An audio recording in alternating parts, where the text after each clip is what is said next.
Oh man, so GME is down almost 7% in extended hours after what have been less than exciting earnings for the Q2 period. Now, we've actually had a beat on earnings. The market was expecting 1.12 billion in revenue and it came in at 1.18 billion. That is up from 940 million the same time last year. But what came in was the loss. So the loss was wider than expected. So the market was expecting 0.67 cents, so 67 cents, per share adjusted loss.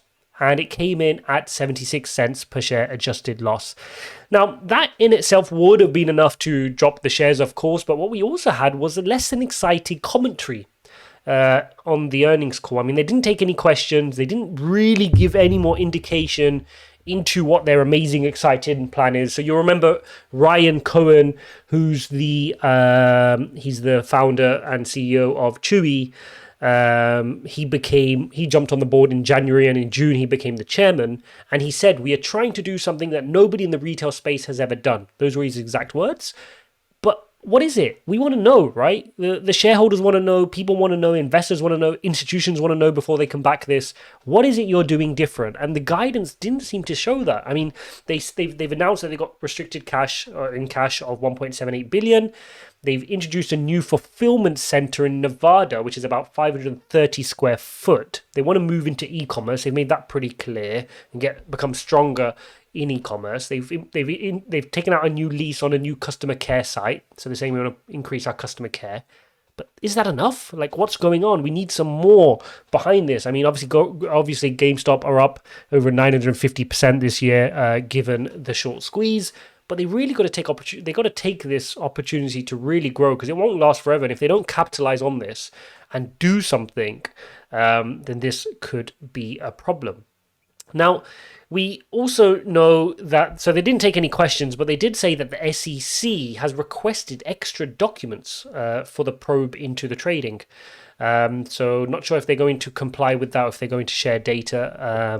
It'll be interesting to see what the SEC are digging around therefore. And then that brings me on to AMC, because AMC has done something a little bit different. At least they're trying to do something different. I just want to come on to that. So let's see if we can share that. So let's take a look at this advert, which they spent $25 million, and it stars Nicole Kidman. So let's just take a quick watch of this.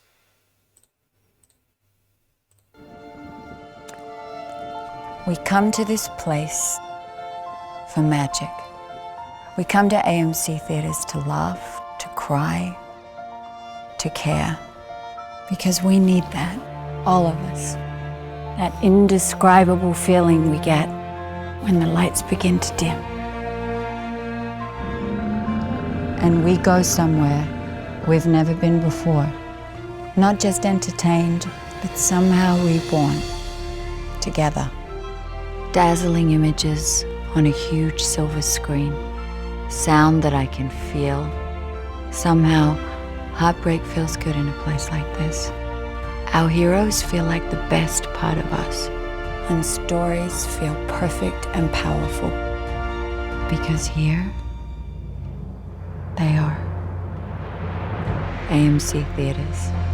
We make movies better. So there you have it. They've introduced that ad. I think it's pretty good, but it's facing a lot of criticism. So let's take a look at how this was received on social media. So you can see a bunch of the tweets coming through in response to the ad. Yeah, if I was rich enough to buy all the tickets in the theater, I guess I'd go back to in the middle of a pandemic. This person says, you spent 25 million, chose not to address the COVID concern, keeping people home. Come on, you could have talked about masks and social distancing. Could have provided safer experience. Once COVID is done, I'll be back to the theaters, but with over 100,000 cases per day, there's no movie worth the risk. That's what this gentleman says. And there is no celebrity endorsement or marketing campaign that will change that.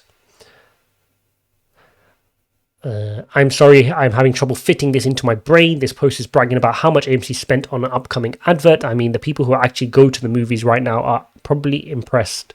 Give you that. Okay, so, look, a bit of a mixed bag. I don't think the ad in itself is particularly bad. I think it's a good idea. The the CEO Aaron did come on to CNBC yesterday, and the anchor there asked him why would you spend 25 million on an ad when you could pay off some of your debts. But I think he gave the answer that a lot of CEOs in any business would say: you have to spend yourself out of the rut, right? Just paying off the debt doesn't create a sustainable business going forward. And I think what he's at least trying to do, which we're not seeing yet from GameStop, is he's trying to capitalize on the attention. He knows who his audience is. They've flipped from a company which was, I think it was 80% off the top of my head, institutional back to 80% retail held now. And so their behavior has to change, right? If your shareholders have changed, the voting rights have changed, and therefore the people who care about your stock and the company will change. And now they're in a situation where the retail investors, the shareholders, are also the people that can go and spend money there, and actually are the customers as well, which is very interesting, which is different, right? Normally you have your institution, who's your shareholders, and then your retail guys will go and be the customers. But here you've got both.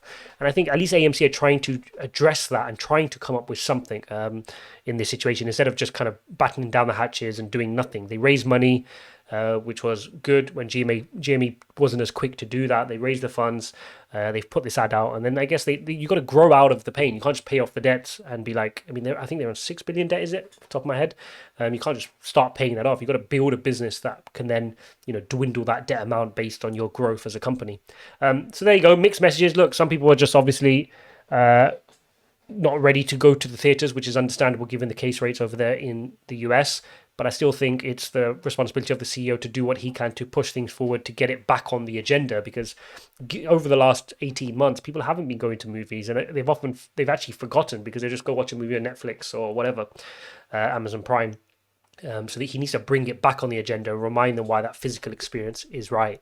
And so kind of if he did that in a COVID sense of putting masks on and making it a restricted experience, would he actually be getting his message across? He wanted to create a powerful message with Nicole Kidman, and I think he has achieved that to some extent. But we've got to do more, right? GME and AMC, if they want to be sustainable companies and really push forward, they've got to do a lot more, particularly GME. I mean, they didn't give much guidance there at all, and you can see why investors are a little bit upset / disappointed with what was said in those earnings. So there you go, guys, an update on GME and AMC. Oh, one more thing. Aaron, CEO of AMC, did say on the call with CNBC that he's looking into a partnership with GME.